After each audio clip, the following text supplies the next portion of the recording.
Are you ready to become awesomer?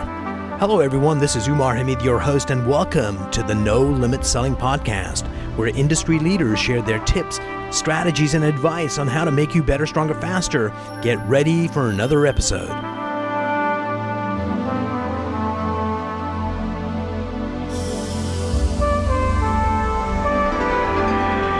Today I'm sitting down with Jeremy Walsh. He runs a team called Simply Referable, which is like a totally brilliant name. Jeremy, welcome to the program. Thank you for having me. So Jeremy, in 60 seconds, tell us who you are, what you do. I am a licensed real estate professional. Primarily our team services Central Maryland, and we help buyers and sellers buy homes and sell homes. Over the course of my career, we've created what I consider to be an experience for people that we call the Simply Referable experience, which is creating an experience where your clients will want to tell other people about how you do things, the reason that you do them, and ultimately creating a referable experience where we build our business 99% exclusively by referral at this point in time. Brilliant. So tell me, how is your experience different than the average realtor? Like, what do you do from the first hello? Walk me through the process that creates this repeatable experience that gets you, referrals. Yeah. Well, I think the first process is that when we meet with somebody, we want to, understand exactly what it is that they're looking to do. And because most of the people that come to us are coming to us by referral, we already have an existing level of trust that we have with that person. Brilliant. And so we just sit down, we'll do a needs analysis, we'll try to determine exactly what it is that they're looking for. Throughout the whole process, what we want our clients to understand is that this is more about a transaction. It's more, for us, it's about a relationship, a long-term relationship that we're trying to build. And we really don't want to just do a transaction and then forget our clients. We want to be there for them all the way through, different life experiences that they have. We want to be a resource in real estate for them. And ultimately what happens is we actually become their friends over time, and then they want to send us to their family members and friends because we already have that established level of trust. When we go through the process, we're all about service, service, service. My philosophy is that speed creates trust with somebody. So if you're going to be servicing somebody in real estate or whatever business you're in, speed is very important when it comes to service. Strategic advantage. Exactly. It creates a strategic advantage, which ultimately builds trust, which then will create a relationship. And once you have a relationship with somebody, they will do business with you. And then ultimately, as long as you service them in the right manner and create a wow experience is what we call it, then they will refer you to other people. So let's backtrack so you have this intake interview right off the gate. So I would suspect that, probably 80 out of 100 realtors do that. How do you guys do it differently that starts building that trust? Yeah. Well, the first thing that we do is we always thank the referral source first. We'll call them personally, and we'll also send them a personal note. We're big into personal notes because we feel that is a good way to wow somebody. But then we'll bring them into our office, or we'll meet them at their house if they're a seller. And the biggest thing for us initially is we want to take time to get to know them as a person versus what they're trying to do with real estate. We feel once we get to know them as a person, then we ultimately can understand what their needs and their goals are related to real estate, and then we just bridge the gap between who they are and where they want to go. And then our system and our process takes them one step at a time through that so that they're comfortable through the whole experience, and ultimately we get the result that they're looking for. Take me through, you've got a team. How many people in your team? Right now it's 6 of us total. So it's myself, I have a director of operations, I have a director of sales, and 2 agents that help us with showing properties, and they're building their career at the same time, and also have a team agent that works with us to utilize our systems and our processes and our admin team, but they primarily work on their own, and they just use us for support. So it's a total of 6 of us at this time. How do you instill this level of customer care? Because, one, you can talk about it, but getting people to actually get it in their hearts and their minds is a different thing. So how do you instill that level of connection with your agents so they actually can represent you in the right way? Well, I think the first step to the whole process is you have to lead by example. And what I mean by that is I'm not a leader that's going to ask somebody to do something that I'm not willing to do day in and day out. So you walk your talk. Walk the talk is a big thing for me. Lead by example. I'm very committed to the process, although I am a team leader. There are a lot of team leaders in real estate and real estate agents that are no longer involved in the transactions. I believe that to be the best leader possible in real estate for my team, I have to still be connected to the process of working with buyers and working with sellers. So leading by example is huge. The other thing that we do is we have a weekly team meeting where we are constantly talking about personal growth and development, professional growth, leadership, mindset. We want our agents to grow from within so that they can service on the exterior who they're becoming as people, and so people will be attracted to them for the people that they are, and the service that they will provide comes after that. So mindset is critically important. Mindset is probably the most important thing, in my opinion, as a real estate agent. I know a lot of people get into this business and they think because they have a license that all of a sudden they're going to have a bunch of success. But from my perspective is that if your head's not right, then you're not going to be right in the field. So I attribute a lot of my success over the past 17 years of being in the sales business, 10 of it being real estate, to mindset and daily rituals, things that you do that are going to help you succeed when you go to work. I think the more you work on yourself, the better you become in anything that you're doing, but it all starts with the mind. Brilliant. Do you have any partners in your practice? No particular partners, although I do feel that all of my team members are partners. From a partner perspective, meaning that I like them to feel like they're partners in the business, but I don't have a financial partner in the business. It's just myself when it comes to. How would you describe the culture of your team? So if someone was looking in, what behaviors, what mindset would they see that would say, oh, this is a simply referable team? Mm-hmm. So what are you striving for in terms of behavior and mindset with your employees or your constituents? Well, from a behavior perspective, I think that we're looking for a service. It's got to start with service, mm-hmm. right? And my philosophy is that service comes from the heart. Yes. Okay? So I tell my team all the time, get out of your head and into your heart. Because I think when we think from our heads, we're thinking about ourselves. But when we think from our heart, we're always thinking about serving others. And I think that is the biggest thing that we bring to the table, is that if you interact with myself or one of our team members, you're going to feel service from the heart. And that is something that people become attracted to because of who you are as a person, not necessarily what you're going to do for them. What you're going to do for them, I think, comes pretty easy and naturally once you've been doing real estate for a long time, because buyers have a certain goal that they're trying to accomplish, and there's a process to that, and sellers have the same. But what we're really trying to do is get people to buy into us as people first, and then professionals later. Going back to that heart thing really comes from, it's the intent of what you're doing as well. Yes. And that's the betterment of everyone in the transaction, whereas sometimes when we come from the headspace, then it's more, on occasion, more self-serving or more mechanical rather than effortless and flow. Right. And people can feel when someone's coming from their heart to serve them versus, I need to do this because I'm going to get more business out of it. People can sense it right out of the gate.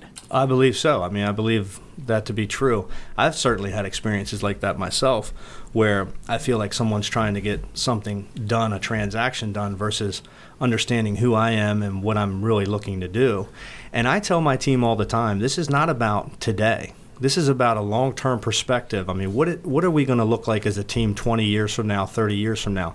Because the reality of it is that any successful business that has stood the test of time has a long-term perspective of, and when you take a long-term perspective of service and growth, you're going to do things differently today to achieve greater results in the future than you otherwise would if you took a transactional approach. Absolutely. And going back to that heart-head thing, we've all been to a restaurant where the hostess greets you, walks you over to your table, sits you down, tells you that the waitress will be by soon.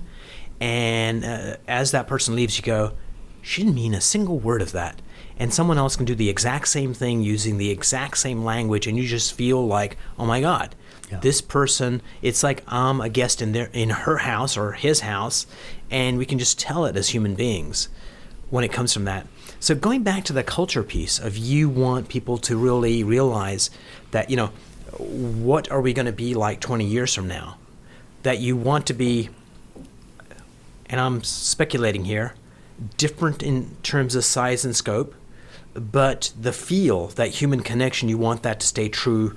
What you're doing now is what you'll be doing when you're bigger, better, faster. Yes, that's exactly right.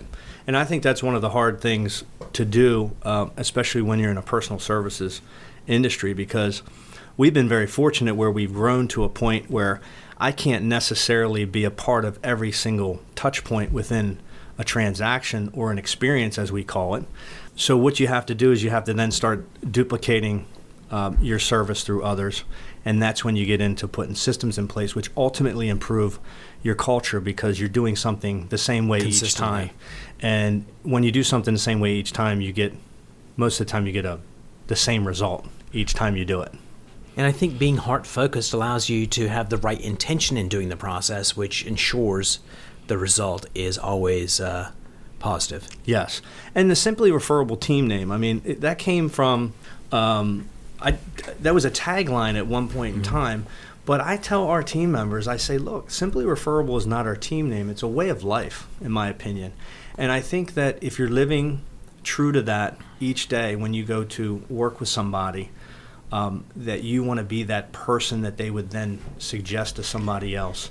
That really is the culture. The culture is Simply Referable. And it's also the best measurement of how well you guys are executing what you do, because if you're having that first conversation, if it's just like, I want to get this over with, people can feel it. If it's like, hey, this could be a valued customer that's going to send us 10 referrals over the next 5 years, then even that simple transaction, you have a different mindset, a different connection, and it influences every aspect of your business, and I think that's totally brilliant.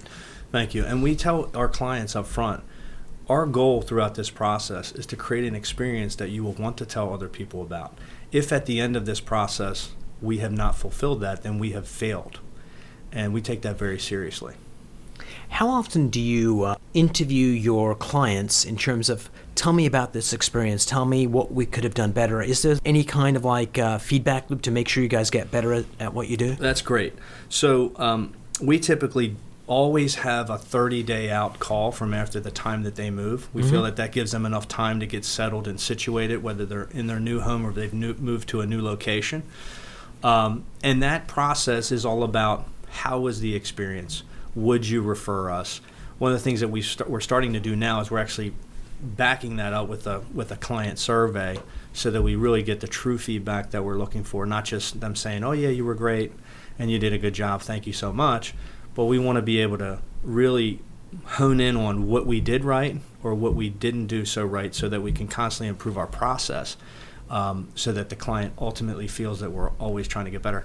And those conversations are pretty easy, because I feel that any time that we work with somebody, we do create a great experience for them, well above what they're going to receive on an average level outside of working with us. And so the conversation's very easy to get that feedback. And then really the true test is, would they refer us? Right. Yeah. And like I said, everything we've always done has been referral based. And I built that from the start with the end in mind, to build a referral business. I really have always wanted to do that, and that's what I've been focused on. People have the best of intentions on giving referrals. I had a great experience, but life gets in the way. How do you maintain contact, and how do you make sure that that's top of mind for them? Mm-hmm. Well, one is, I think we're very consistent. My philosophy is consistency builds trust. And consistent in what? I think consistent in our messaging from a marketing perspective, as well as consistency in activity. So in real estate, I think you have to do two things really well. I think you have to market consistently to your database, but also think that you have to follow that up with actionable steps that you can take. For instance, for me, it's making phone calls to my database and touching base. It's making sure that they're doing okay. Is there anything that they need from me at this point in time? Do they know of anybody else at this time that I may be able to assist? That maybe not be top of mind for them just as they go through their natural rhythm of their life. But if I'm in touch with them regularly and I ask them the question, then maybe it is top of mind. So we make calls monthly to our database. Nice. We send a lot of personal notes. We believe in the personal touch. Mm-hmm. And then we market consistently. At least once a month, we're sending something of value to our clients. And then we do client appreciation events pretty much on like a quarterly basis. So give me an example of one of those. So one of the best things that we do, and I know a lot of agents are doing it now, where it's a pie giveaway. We call it a reverse pop buy, where we're not actually going out to the client, but we're having the clients come to us. And I've been doing that at my house for the last 5 years. A lot of agents do it at their office. I feel it's a great experience to have somebody come into that personal connection, yeah. Personal connection, come into your home. You know, I think that most real estate clients want to know where their realtors live and how they live. So we started to do that at the house 5 years ago. And the results have been phenomenal. I mean, the amount of people that come out is truly remarkable. It's one of the most heartwarming things that we do. It really it's around Thanksgiving, obviously. Mm-hmm. And how many pies did you give away? Last year we did 250 pies. Wow. And all these people are people that we've touched over the last 10 years of our career. I have people coming that I sold my first home to, or their first home, but first experience for me back in 2007. Nice. And they're coming, 10, 11 years later back, and sometimes they bring a friend that's looking to buy or sell. But most importantly, it's just all about connecting with the people and just seeing all the faces and the relationships that you built over time is really, really meaningful. Who's one of your mentors in this industry or locally where you go, this person is doing it really, really well? I take a lot from different people throughout the industry. I have a lot of friends in the industry that I try to pull, see what they're doing well, what's working for them. I'm a big proponent of personal growth and development, so I'm always trying to mastermind with other agents. Nice. And that includes agents that haven't built a business like we've built, because I think that I can learn from the new and up-and-coming agents as much as I can learn from the seasoned veterans. I've been very fortunate over the course of my career to have mentors in place each step of the way. But today, I don't think I have a particular mentor besides the books that I'm reading and some of the podcasts that I listen to. Primarily, you're keeping your finger on the pulse and learning where you can. Yeah, and my friends in the industry, I mean, all of us that are doing things at a higher level, we're in pretty much constant communication. And one of the greatest benefits that I've ever gotten is actually just sharing my story. So I do go to different offices throughout the area, and I'll share what I'm doing, and from that I really learn so much, and it helps me to continue to grow. Isn't that brilliant? It's like when you teach, you learn so much. Yes, exactly. If you were, your business, your team has been around for 10 years? 10 years. I mean, I started as an individual agent in 2007, part-time, went full-time in 2008. The worst real estate market of all time. I didn't know that was happening. I just saw, everyone was exiting the business, and I just didn't know anything else, but I had to go to work and I had to get results because I had left my job. I didn't have any other options. So I sold 14 homes my first year in the business in 2007. 2008, I sold 14 homes full-time without the full-time job that I had in 2007. And I thought to myself, wow, like, what am I going to do? Like, this is kind of crazy. But what I did is I looked at those 28 sales, and there was one reoccurring theme. There were people that liked me, trusted me, and it gave me the opportunity to work with them. Mm-hmm. And so that's where the whole referral business mindset came from. I'm going to build this one relationship at a time, provide a great service to people. And if I do it the right way, I think we'll continually grow each and every year. And so how many houses are you doing now? So last year we closed 125. Nice. Which was awesome. It was the best year we ever had. We did just right around $40 million in real estate sales. And this year we're on pace to do over 150. Our goal is 175. And so we're on pace now to do just that. So I think we've done a really good job this year of continuing to do the right things and help people the way we help them. If someone had been in the business for, let's say, 2-3 years, and now they're starting to put a team together, what would be 3 pieces of advice you'd give somebody starting a team now that with your experience that this would be really, really useful to build a successful team? I think the first thing that comes to mind would be to make sure that you find the right first hire. And what I mean by that is I think in real estate what happens as you become a productive agent, you hire out of need, but you don't take your time through the process to make sure it's the right person, because it takes time to train somebody. Right. And in order to speed up, you got to slow down. And that's one of the hardest things I think for real estate agents is to slow down in order to speed up and actually take the time to train somebody effectively. So I would say be patient on your first hire. Make sure it's the right person. Begin with the end in mind. So you want to hire. You're not hiring just for now, but you're hiring for the future, because the only way to create a successful team culture is to have people that stick with you over the course of several years. Yeah, makes perfect sense. So that would be my first thing. Be patient, hire the right person. My second one would be hire sooner than you think. Yes. Okay, because that person's going to help you to free you up, if you hire the right person, to be able to do the things that are going to ultimately build your company to be more successful. So that's two. And the third thing I would say is make sure you have a system in place and the time available to train that person. So you're going to have to really time block your schedule effectively to be spending time with your people. And I think that's one of the biggest challenges that I have had as we continue to grow our business, is that you don't always have the time that you need to spend that time that is going to make that person the most effective. You can't just delegate everything without training somebody. You have to train someone in order to be able to delegate effectively. Absolutely. Makes perfect sense. And so you will slow down in order to speed up, but if you do it that way, then you know you're doing it the right way. And once you do it once, then you can cookie cutter that, and it'll be much easier for the second hire.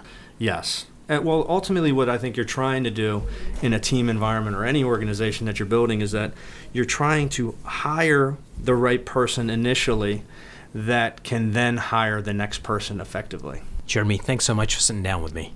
My pleasure.